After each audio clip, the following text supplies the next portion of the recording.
할렐루야. 인사 나누겠습니다. 좀 미소 띄시고요. 반갑습니다. 참 잘 오셨습니다. 비가 한번 오면 엄청 오지요. 사이사이 덥지요. 무더운 날씨지만 그래도 곧 가을이 올 겁니다. 아멘. 여러분, 이번 가을에 열매 맺기 원하십니까? 사람들은 꽃을 좋아하더라도 우리 하나님은 열매를 좋아하십니다. 성경에 꽃에 대한 이야기가 20번 정도 나온다면 열매에 대한 이야기는 100번이 넘게 나와요. 볼까요? 창세기 1장 11절과 요한계시록 22장 1절입니다. 성경 첫 번째 제일 마지막 한번 같이 봅니다. 시작. 하나님이 이르시되 땅은 풀과 씨 맺는 채소와 각기 종류대로 씨 가진 열매 맺는 나무를 내라 하시니 그대로 되어 강 좌우에 생명나무가 있어 12가지 열매를 맺되 달마다 그 열매를 맺고 그 나무 잎사귀들은 만국을 치료하기 위하여 있더라. 자, 어떻게 보느냐에 따라 달라지만 아무튼 성경 처음 부분에 뭐가 나와요? 열매 맺는 나무 이야기가 나오고 마지막에도 열매 맺는 나무 이야기로 마무리를 하고 있어요. 요한복음 15장 8절 말씀도 보겠습니다. 시작. 너희가 열매를 많이 맺으면 내 아버지께서 영광을 받으실 것이고 너희는 내 제자가 되리라. 언제 우리 아버지께서 영광을 받으신답니까? 하나님의 자녀가 된 우리가 열매를 많이 맺을 때, 그리고 그제서야 비로소 우리는 뭐라고 인정받는다고요? 아, 내가 참 내 제자구나. 열매 맺는 거 보니까 너는 내 제자구나. 인정을 받는다는 것입니다. 근데 여러분, 이 열매는 그냥 오는 것이 아니라 하나님의 은혜에서 오고요. 그 하나님의 은혜는 모자람이 없이 풍성하다는 거예요. 이것을 성경은 넘친다라고 표현하고 있어요. 골로새서 2장 7절 말씀을 볼까요? 시작. 그 안에 뿌리를 박으며 세움을 받아 교훈을 받은 대로 믿음에 굳게 서서 감사함을 넘치게 하라. 넘친다는 단어가 있어요. 요즘처럼 비가 많이 와서 강에 물이 많아지면 둑이 어떻게 돼요? 넘치게 돼. 그 물이 둑에서 넘어. 그래서 홍수가 되는 거죠. 자, 시편 124편 5절 말씀인데요. 시작. 그때 너희는 물이 우리 영혼을 삼켰을 것이라 할 것이로다. 물이 넘치는 물이 우리 영혼을 삼켰을 정도의 물이 많다는 거고요. 자, 이사야 66장 12절입니다. 시작. 내가 그에게 평강을 강같이 그에게 문나라의 영광을 넘치는 시내같이 주리니. 여기는 넘치는 시내라고 하고 있어요. 자, 넘치는 물이나 강이나 시내 모두 하나님께서 우리에게 주시는 은혜의 크기를 말하는데 너무너무 많아서 차고도 넘친다는 말씀입니다. 여러분, 이런 넘치는 은혜 경험하고 싶으시죠? 예. 이를 위해 여러분에게 오늘 본문을 소개하고 있고요. 이 본문이 속해 있는 에베소서를 말씀드리는데, 이 에베소서는 바울이 쓴 여러 서신 가운데 감옥에서 썼다 해서 옥중 서신 가운데 하나입니다. 사도 바울이 로마의 지하에 있는 감옥에서 하나님의 풍성한 은혜를 증가하는 이 에베소서를 썼다는 것은 상상할 수 없는 일이에요. 그래서 그런지 에베소서는 유독 은혜라는 말이 많습니다. 모두 12번이나 나와요. 여러분이라면 감옥에서 은혜를 떠올리고 은혜를 말할 수 있겠어요?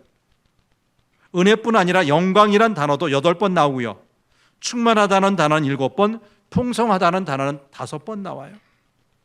당장 감옥에서 생존하기도 힘들 텐데 어떻게 충만하다, 풍성하다는 말을 할까요? 내일 모레면 죽을 사람이 무엇이 그리 행복해서 하나님의 은혜가 풍성하다고 충만하다고 반복해서 말할 수 있습니까? 자, 에베소서 전체 구조가 어떻게 됐는지 한번 보여주세요. 에베소서가 1장에서 6장까지인데 이 세 파트로 나눠져요. 1장과 2장은 하나님께서 예수 그리스도 안에서, 어디에서? 예수 그리스도 안에서 우리를 위하여 하신 넘치는 은혜를 말하는데, 그 핵심은 구원이에요. 하나님께서 예수 그리스도 안에서 하신 일이 뭐라고요? 우리의 구원을 위해서 일하셨다는 거예요. 3장과 4장은 우리가 교회 안에서, 어디에서? 앞에서는 예수 그리스도 아니라고 그랬고요, 이제는 교회 안이라고 그랬어요. 이 교회 안에서 경험하는 넘치는 은혜를 말하고 있는데, 그 핵심은 성장이에요. 교회가 뭐냐? 교회는 우리가 예수님 안에서 자라가는 성장과 훈련의 현장이 된다는 거죠. 그리고 마지막 5장과 6장은 우리가 세상 안에서, 어디에서? 세상 안에서 경험하는 넘치는 은혜를 이야기를 하고 있어요. 세상이라면 가정 안에서, 직장 안에서, 사람과 사람의 관계 안에서, 심지어 마귀와 싸우는 영적 전투의 현장에서 어떻게 넘치는 은혜를 체험할 수 있을까? 이것을 다루고 있어요. 다시 정리해요. 1장과 2장은 누구 안에서? 예수 그리스도 안에서. 3장 4장은 교회 안에서. 마지막 5장 6장은 세상 안에서. 세상 안에서 하나님께서 우리에게 주시는 은혜를 어떻게 경험하고 나눌 수 있는가? 그 이야기를 하고 있는 거예요. 지난주일 이 시간 저는 땅에 속한 육신의 눈으로 인생을 바라본 당시의 에베소 사람들, 로마의 제우스 신이 번영을 주고 아데미 신이 행복을 준다고 생각했음을 말씀드렸어요. 하지만 땅이 아닌 하늘에 속한 영적인 눈으로 인생과 세상을 바라보니 제우스 신이 번영을 주고 아데미 신이 행복을 주는 것이 아니었어요. 또 세상적인 번영과 쾌락이 진정한 복이 아님도 알게 되었어요. 사도 바울은 오직 하나님만이, 누구만이? 하나님만이, 제우스도 아니고 아데미도 아니고 어떤 세상 신이 아닌 하나님만이 진정한 복을 주신다고 했습니다. 이 복을 하늘에 속한 신령한 복이라고 했고요, 이렇게 하늘에 속한 신령한 복의 그 첫 번째가 무엇이라고 그랬어요? 지난주 말씀 핵심이에요. 창세 전에 우리를 택하여 흠이 없는 하나님의 아들이요 딸로 삼으신 복이에요. 아멘. 첫 번째 복이 뭐라고요? 창세 전에 누구를 택하셨어요? 저와 여러분을 택하셔서 어떻게 만드셨다고요? 흠이 없는 하나님의 아들이요 딸로 삼아 주셨다는 거예요. 창세 전에 우리를 선택하셨다는 말씀과 같은 의미를 가지면서도 좀 더 신학적인 단어가 오늘 본문에 등장합니다. 바로 예정이란 단어입니다. 자, 5절, 9절, 11절 말씀을 봅니다. 보세요. 그 기쁘신 뜻대로 우리를 예정하사. 9절, 그리스도 안에서 때가 찬 경륜을 위하여 예정하신 것이니. 마지막 11절, 우리가 예정을 입어 그 안에서 기업이 되었다. 자, 세 번씩이나 예정이라는 단어가 반복해서 나오고 있어요. 제가 이 예정이라는 말씀을 조직신학적으로 정확히 설명하기가 참 쉽지 않아요. 하지만 목회자로서 여러분들이 이 예정이라는 말씀, 이 단어를 보다 쉽게 이해하실 수 있도록 한번 설명해 봅니다. 하나의 예입니다. 어느 집사님의 가정에서 아들의 대학 진학 문제를 가지고 아버지와 당사자 아들과 논쟁이 벌어졌어요. 아버지는 꽤나 공부를 잘하는 이 아들이 의학 공부에서 의사가 되라고 의대 진학을 이야기하는데, 아들은 자신이 좋아하는 미술 공부하고 싶다고 미대를 가겠다는 겁니다. 한참이나 이야기가 오가는 중에 아버지가 아들에게 말합니다. 아들아, 내가 아무리 고집을 부려도 소용이 없어. 하나님은 내가 의사가 되도록 예정하셨단다. 이렇게 이야기하는 거예요. 자, 이 아버지가 아들에게 한 말 가운데 신학적으로 잘못된 표현이 무엇인지 알면 우리 어느 정도 예정이 무엇인지 이해할 수 있을 것 같아요. 여러분, 이 아버지의 말 중에 잘못된 표현이 뭡니까? 뭘 한 겁니까? 아들아, 내가 아무리 고집부려도 소용없어. 하나님은 내가 무엇이 되도록? 의사가 되도록 예정하셨단다. 하나님께서 이 아들이 의사가 되도록, 다른 말로 하면 교사가 되도록, 공무원이 되도록, 미술가가 되도록, 연예인이 되도록, 가수가 되도록 예정하셨다는 거예요. 맞는 말이에요? 여러분, 잘 들으세요. 예정은 반드시 우리 인간 구원과 관련해서만, 무엇과 관련해서만? 우리 구원의 문제와 관련해서만 사용할 수 있는 말이에요. 예정이란 하나님의 자유로운 은총의 선택으로 우리가 구원받았다는 말을 하는 겁니다. 그 초점은 반드시 구원입니다. 앞으로 부자가 된다, 가난뱅이가 된다, 의사가 된다, 공무원이 된다, 이런 뜻이 아닙니다. 여기 예정의 예는 대리라는 뜻인데요, 시간적인 의미에서 볼 때 내 공로 이전에, 내가 어떤 계획, 어떤 뜻을 세우기 이전에 먼저 하나님의 은혜가 있었다는 겁니다. 하나님은 천지를 창조하실 때 어떤 다른 존재와 의논하지 않았어요. 여러분 보세요. 천지 창조 전에 세상에 다른 어떤 존재가 있었어요? 없었어요? 창세기 공부 다시 해야 되겠네요. 하나님은 있는 데서 있는 것을 만드신 거예요? 무에서 유를 만드신 거예요? 아무것도 없었잖아요. 아무것도 없었는데 하나님께서 누구하고 의논하시겠어요? 그렇죠? 하나님 이전에 어떤 존재가 없었기에 그 누구로부터 도움도 받을 수가 없었어요. 우리 하나님 아주 독자적인 위치에서 천지 만물을 창조하셨습니다. 그러므로 오늘 말씀의 이 예정과 선택은 택함 받는 사람의 조건에 따라 결정되는 것이 아니라 아무것도 없을 때 이루어진 것이기에 전적으로 하나님의 뜻에 속한다는 것이 예정론의 핵심이에요. 그리고 이 예정론은 구원받은 우리 입장에서 출발점, 이렇게 해서 우리가 구원받았다, 출발점에 대한 이야기가 아니라 도착점에서 사용하는 말입니다.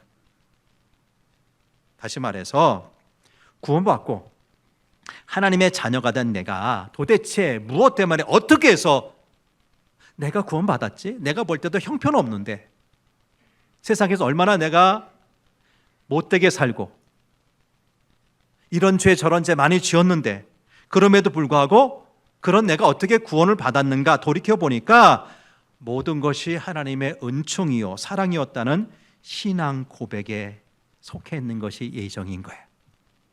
아멘. 동영상 하나 보여주세요. 제대로 나올지 모르겠는데 보여주세요.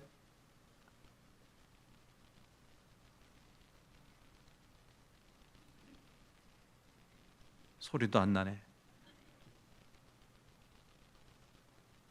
자, 이게 뭔지 이제 됐습니다. 이게 뭐냐면 태엽을 감으면 움직이는 자동차가 있고 장난감이 있죠. 태엽이 감길 때만 움직여요. 태엽이 다 풀어지면 어떻게 돼요? 움직이지 않아 가만히 있는 그런 장난감인데, 여러분 하나님은 우리 인간을 태엽이 감긴 로봇처럼 장난감처럼 만드시지 않았다는 거예요. 우리에게 뭘 주셨어요? 자유의지를 주셨어요. 우리의 선택에 의해서 하나님을 찬양하고 예배하고 섬길 수 있는 기회를 주셨어요. 그런데 그럼에도 불구하고 우리가 구원받은 것을 따져보니까 우리가 이러쿵저러쿵 하기 전에, 자유의지를 가지고 하나님을 선택하고 믿기 전에 은혜 베푸셔서 하나님을 알게 하시고 믿게 하셨다는 걸, 이게 예정 교리예요. 바울의 신학의 핵심 가운데 하나가 있다면 예수 안에, 그리스도 안에라는 말이에요. 누구 안에 있다고요? 예수 안, 그리스도 안, 그리스도의 사랑 안. 루터는 그가 쓴 글에서 어렸을 때 호두 한 개 훔쳤다고 어머니에게 피가 나도록 맞은 이야기 해요. 그리고 아버지에게 맞지 않기 위해서 집에서부터 도망 나온 적도 있다는 이야기를 합니다. 루터 당시 믿음이 좋은 부모들은 대개 그랬습니다. 학교의 교육도 무서웠습니다. 언젠가 루터는 학교에서 이유도 없이 15대 회초리를 맞은 적도 있답니다. 교회를 가면 천국의 아름다움보다 지옥의 공포를 강조했고요. 하나님은 쉽게 용서하시는 분이 아니라 잘못에 대하여 무섭게 책임을 묻는 분이라고 가르쳤습니다. 예수 그리스도도 은혜로운 분이 아니라 무서운 심판자로서 한번 화를 내면 성모 마리아와 성 안나를 통해 겨우 진노를 무마시킬 수 있다고 가르쳤어요. 청년 루터, 젊은 루터가 직면했던 것이 이러한 두려움이었어요. 무서운 하나님, 무서운 분에 대한 두려움이었어요. 어느 날 루터가 길을 가다 벼락을 맞은 다음에 수도원에 들어갔는데 당시 수도원은 공포의 도가니였어요. 그런 수도원의 엄격한 규칙에 따라 살았지만 그 엄격한 삶이 그를 행복하게 하지를 못했다는 거예요. 사진 하나 보여주세요. 1510년 루터가 로마의 라테란 성당이 간데 바로 성 베드로 성당 바로 옆에 있는 라테란 성당이라는데 여기가 28개 계단으로 이루어진 공간이 있어요. 이 계단은 본래 우리 예수님이 빌라도 앞에서 재판받으셨던 그 계단인데 로마가 힘이 있으니까 예루살렘으로부터 가져온 거예요. 1510년 이곳을 방문한 루터가 무릎을 꿇고 주기도문을 이으면서 한 계단 한 계단 올라갔지만 그에게는 아무런 마음의 변화도 없었고 오히려 마음의 두려움과 공포가 점점 커졌어요. 그러다가 1514년 가을 수도원의 탑안에 있는 서재에서 시편 22편을 읽고 묵상했어요. 시편 22편 1절 말씀 우리 같이 한번 읽어보죠. 시작. 내 하나님이여 내 하나님이여 어찌 나를 버리셨나이까 어찌 나를 멀리하여 돕지 아니하시오며 내 신음소리를 듣지 아니하시나이까. 처음에 이 말씀을 묻고 묵상할 때는 이 말씀 어찌 내 형편을 잘 알지? 내 모습이 아닌가 하고 생각했어요. 근데 다음 순간 아주 순간적으로 깨달음이 그에게 왔어요. 그것은 인간의 비참한 상황을 말한 것이 아니라 메시아 예수 그리스도의 비참한 상황에 대한 말씀이 이거구나. 내 하나님이여 내 하나님이여 어찌 나를 버리셨나이까. 누가 외친 겁니까? 어디서? 십자가에서. 못 박혀 죽으시는 그 순간 마지막으로 7마디 외치셨는데 그 중에 하나가 어찌하여 나를 버리셨나이까. 아니 이것이 그리스도께서 나를 위해 죽으시는 모습이란 말인가. 왜 어찌해서 하나님의 아들 예수 그리스도께서 나를 위해 버림당해야만 했던 것인가. 죄인인 내가 버림당하는 것은 당연하지만 예수님은 죄도 없으신데 어찌하여 그 순간 루터는 벼락에 맞은 듯 충격에 사로잡혔습니다. 하나님으로부터 끊어짐을 당할 수밖에 없는 나를 대신해서 전혀 죄가 없으신 예수님이 하나님으로부터 끊어졌구나. 죄가 없으신 예수가 내 대신 내 죄를 담당하셨구나. 그 순간 루터 앞에 나타난 그리스도의 모습은 더 이상 무서운 심판자의 모습이 아니라 죄인들을 위해 죽으신 사랑과 자비의 하나님이었습니다. 그리고 이제 내가 할 일이 뭐냐? 우리 인간이 할 일이 뭐냐? 그것은 우리의 노력, 고행, 어떤 애쓰는 것을 통해서 하나님을 만족시키는 것이 아니라 완전하신 하나님께서 예수 그리스도를 통해 우리에게 다가오실 때 그것을 믿음으로 받아들이는 것뿐이라는 것을 깨달았어요. 여러분 바로 이 순간이 종교개혁이 시작되는 순간이었습니다. 그로부터 4년이 지난 1517년 10월 말 마침내 루터는 종교개혁에 나섰지만 실제 종교개혁이 시작된 것은 루터가 예수 그리스도의 큰 은혜를 깨달은 바로 그날이었던 겁니다. 그때부터 루터는 다른 방법으로는 구원을 얻을 수 없다는 것을 알고 믿었어요. 그때 나온 것이 오직. 루터의 종교개혁의 다섯 가지 캐치프레이즈예요. 오직 은혜, 하나님의 은혜, 오직 믿음, 오직 성경, 오직 예수 그리스도, 그리고 마지막 오직 하나님께 영광. 아멘. 이것이 바울이 말한 그리스도 예수 안에서, 그리스도 예수 안에 있는 신실한 자라는 뜻입니다. 그동안 누구보다 열심히 기도하고 가난하게 살고 자기의 의를 쌓아가며 살아도 늘 불안하고 두려웠던 루터인데, 그때부터 오직 예수 그리스도를 의지하고 살았고 마침내 종교 개혁에도 성공하지요. 오늘 본문에 이 그리스도 예수 안이라는 말이 10번이나 나와요. 예수 안에, 그리스도 안에, 그의 사랑 안에 10번이나 나와요. 거의 한 절에 한 번씩 등장하는 셈이에요. 예수 그리스도 안에서 우리가 선택받고 예정을 입었다는 것입니다. 예수님이 하나님의 아들이요 우리의 죄를 대속하신 구세주임이 믿어지는 것을 보니까 정말 예수님이 나를 선택하신 것이 맞구나 알게 된 거예요. 여러분, 하나님의 예정과 선택에 의해서 우리가 구원을 받는가, 아니면 우리가 예수님을 믿음으로 구원받는가 하는 문제는 더 이상 갈등이나 논쟁이 있을 수가 없어요. 예수 그리스도 안에서는 나누어서 생각할 문제가 아니라고요. 자, 오늘 본문 다음 장 에베소서 2장 8절 말씀을 같이 읽어보죠. 시작. 너희는 그 은혜에 의하여 믿음으로 말미암아 구원을 받았으니 이것은 너희에게서 난 것이 아니요 하나님의 선물이라. 우리 모두는 하나님의 예정과 선택에 의하여, 이게 은혜죠. 그리고 예수님을 믿음으로 말미암아 구원을 받았습니다. 바로 여기에 우리가 구원받은 사실에 대한 흔들리지 않는 확신과 감사, 그리고 책임 있는 신앙생활이 있는 것입니다. 오늘 본문 6절 말씀엔 우리가 하나님의 예정으로 선택받고 구원받은 사실을 표현하는 다른 단어가 나와요. 자, 6절 말씀 다시 보죠. 시작. 이는 그가 사랑하시는 자 안에서 우리에게 거저 주시는 바 그의 은혜의 영광을 찬송하게 하려는 것이라. 자, 여기 안에 거저 주시는 바라는 단어와 은혜라는 말, 그 어원이 같답니다. 누군가 거저 주는 것을 우리는 선물이라고 하죠. 그렇죠? 선물은 뭐예요?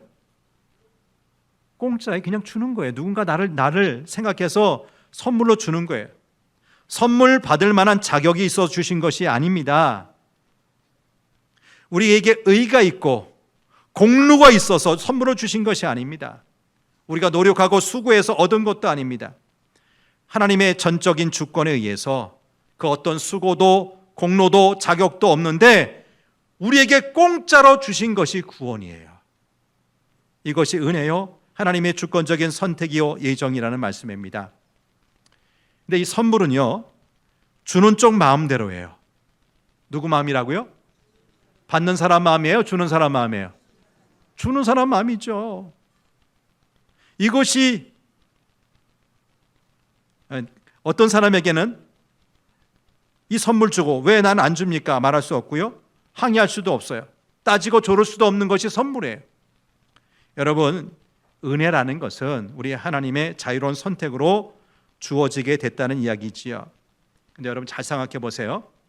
이 은혜가 선물이요, 공짜라 하니까 그것을 싸구려라고 생각하는 사람이 있어요. 그러나 싸구려와 공짜는 너무너무 차이가 납니다. 다릅니다. 싸구려라는 것은 값어치가 없다는 것이지만 은혜가 공짜라고 하는 것은 값이 싸다는 것이 아니라 오히려 비싸다는 뜻이에요. 이 세상에 돈이나 금으로 살 수가 없을 만큼 귀해서 거저 주신 것입니다. 매일같이 우리가 숨을 쉬는 이 공기는 돈으로 살 수가 없을 만큼 귀하기에 공짜로 주셨어요. 그렇죠? 우리가 사는 이 우주 만물, 천지 만물은 너무 값비싸게 하나님이 거저 주셨어요. 우리의 생명도 하나님이 거저 주셨어요. 부모님의 사랑도 너무 값비싸게 공짜로 주셨어요. 영어 그 단어 좀 보여주세요. 가격이라는 프라이스의 전미어 리스, 프라이스 리스라는 말은 값이 없다는 뜻인데, 이 말은 싸구려가 아니라 돈으로서 계산할 수가 없다는 뜻이에요. 어떤 돈으로 계산할 수 없다는 거예요. 우리 인간 편에서는 거저받은 공짜 선물인데, 선물을 주신 우리 하나님의 편에서는 큰 희생, 값비싼 대가를 지불하신 거지요.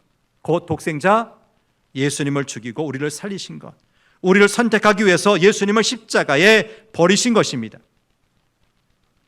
우리가 때로 전도하다 보면 나는 죄가 너무 많고 부족하기에 교회 나갈 수가 없어요 라고 이야기하는 분들이 계세요. 맞습니까? 맞습니까? 그러면 저와 여러분은 죄가 없어서 하나님 앞에 깨끗하게 교회 나오신 겁니까? 아니잖아요. 죄가 없기 때문에 교회 나오는 것이 아니라 죄가 있기에, 아니요, 너무 많기에 하나님께 나오는 겁니다. 흠과 티가 있기에 나오는 겁니다. 다시 지난주에 봤던 4절 하반절 말씀을 보겠습니다. 4절 하반절 시작. 그 앞에 거룩하고 흠이 없게 하시려고, 그 앞에 하나님 앞에 거룩하고 흠이 없게 하시려고 우리를 선택하시고 예정하셨다는 겁니다. 여러분, 흠과 티를 가지고도 하나님 앞에 서는 것이 믿음입니다. 이 흠과 티, 이 모든 죄를 다 씻고 하나님 앞에 가야 되겠다. 그게 믿음이라고요? 그래서 하나님께 언제 갈까요? 다 씻고 언제 올까요?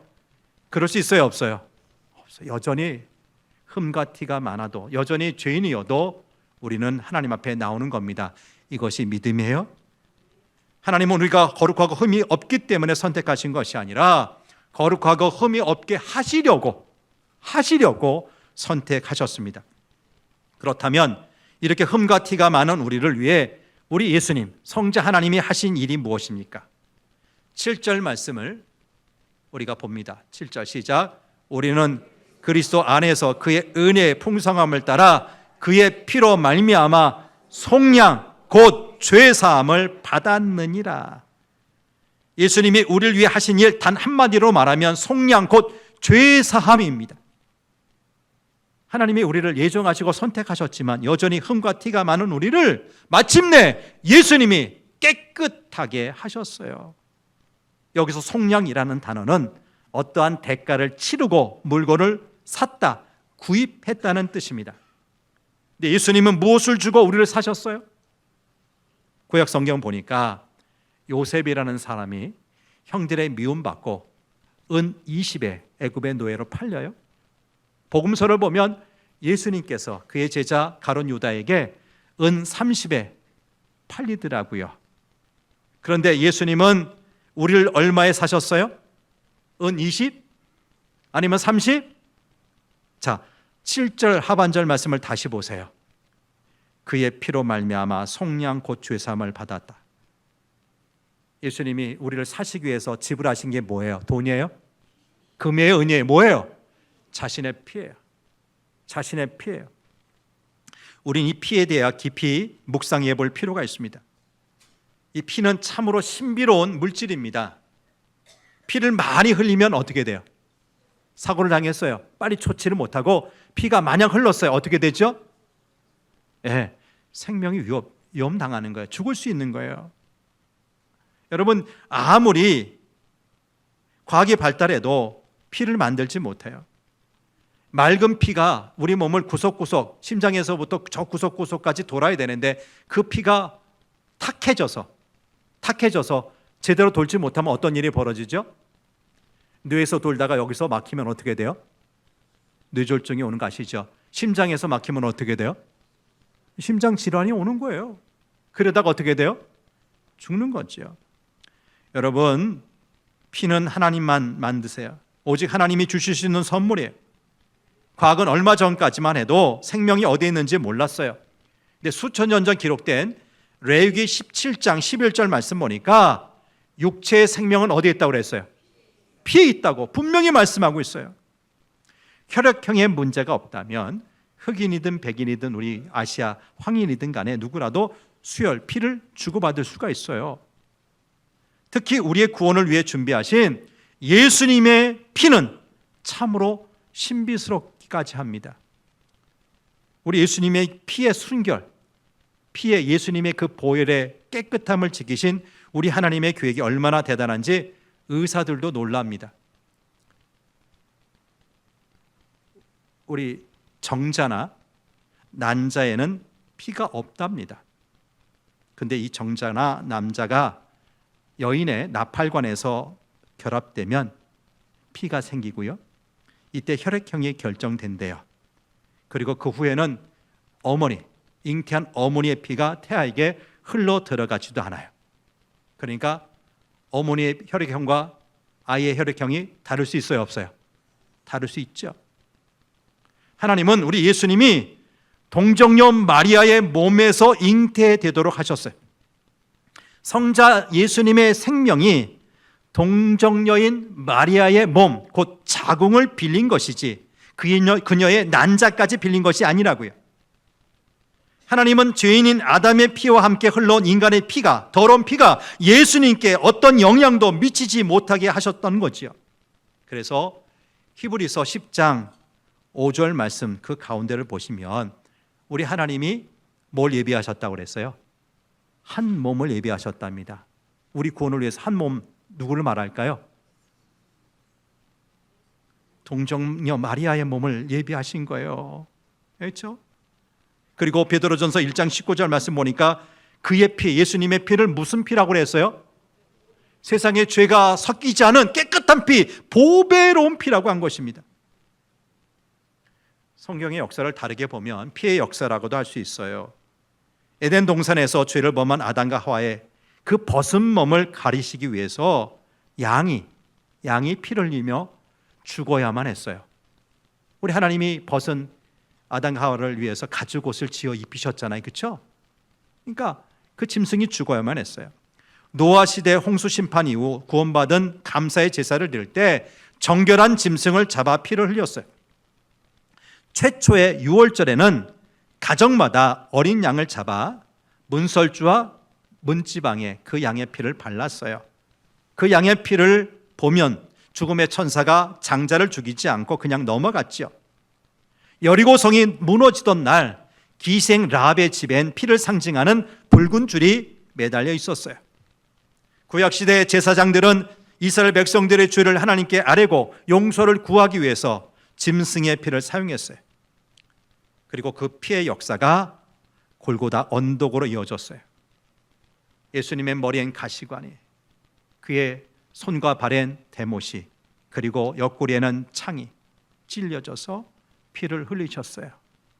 그 피, 예수님의 피가 우리 모두의 죄를 씻은 줄 믿습니다. 어떤 분이 성경에서 우리 인간의 죄를 위해 흘린 그 짐승의 피, 양의 피를 계산하다가 강물처럼, 바다처럼 흘렀구나 고백했답니다. 솔로몬이 임금이 되어 기브온 산당에서 1,000번째 제사를 드렸다고 그랬어요. 1,000마리의 양을 잡은 거예요.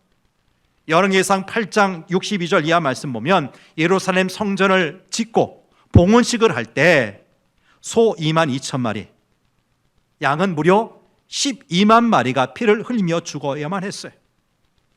매년 6월절 절기마다 셀 수 없을 만큼의 소와 양이 죽었습니다. 여러분, 이 무수한 양의 피는 우리 예수 그리스도의 피를 상징하는 것 아닙니까? 예수 그리스도의 피의 값이 얼마나 큰 것인가를 보여주는 겁니다. 예수 그리스도의 값진 피가 우리를 속량한 것이고요. 여러분, 말씀을 정리합니다. 하나님은 우리를 예정하시고 택하셔서 구원을 주셨어요. 풍성한 은혜를 주셨어요. 오늘 본문에 나오는 그 은혜가 무엇입니까? 오늘 본문에는 7절 하반절 말씀 다시 한번 볼까요?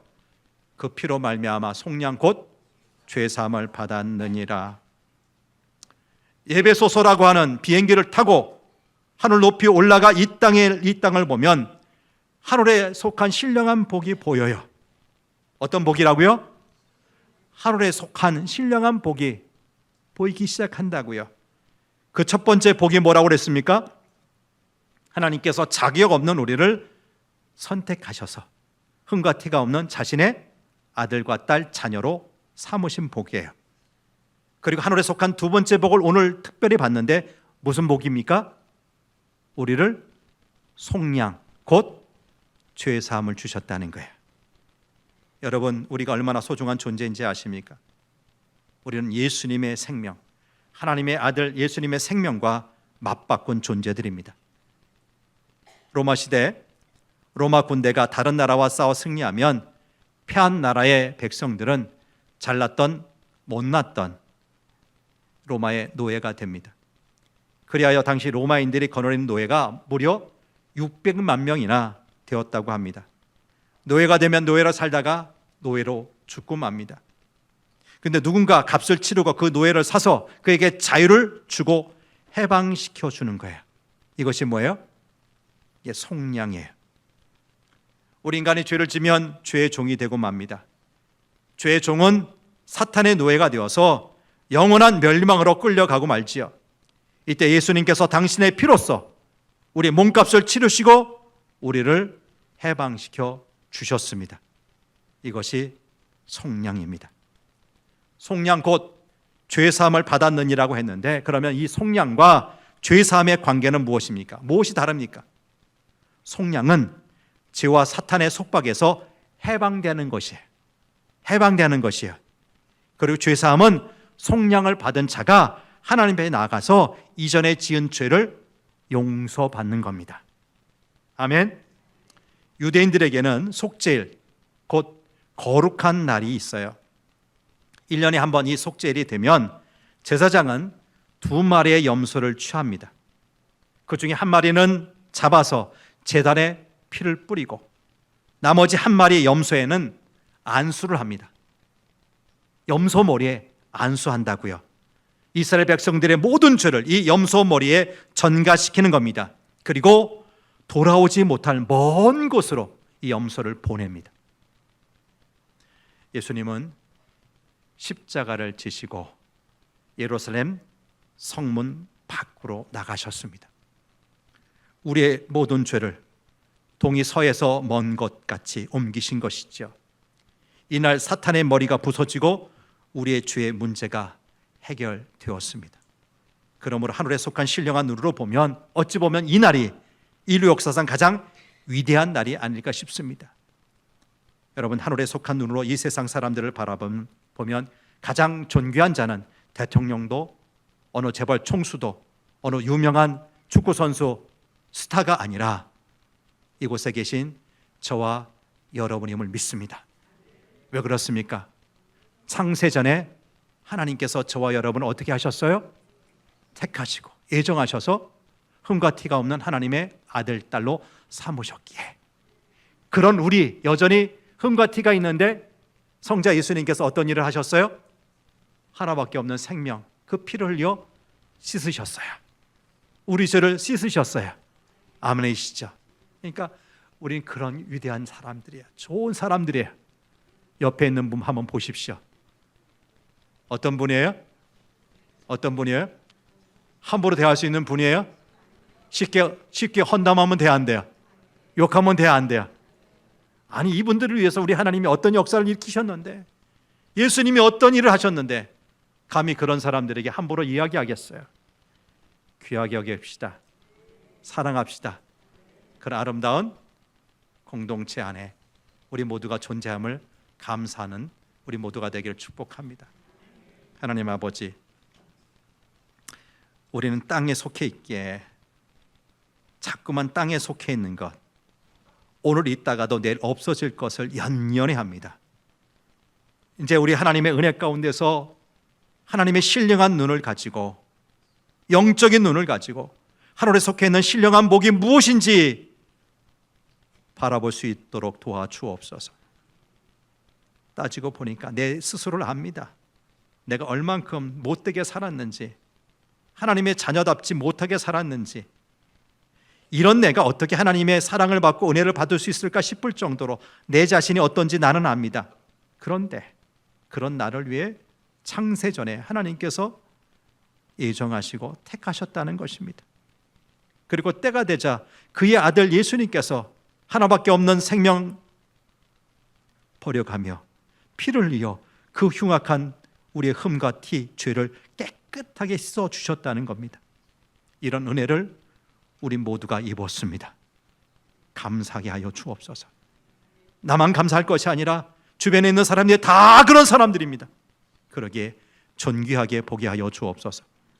작은 실수 하나 때문에 상대방을 얕보지 않게 하시고 험담하지 않게 하시고 하나님 위에서 기도해 주고 사랑해 줄 수 있도록 복 내려 주옵소서. 그것이 그리스도 안에 사는 사람들이요 교회 안에 머무는 사람들의 모습이라 믿습니다. 그런 은혜가 넘치는 교회 될 수 있도록 우리 모두에게 은혜를 허락하옵소서. 우리 구주 예수님 이름으로 기도합니다. 아멘.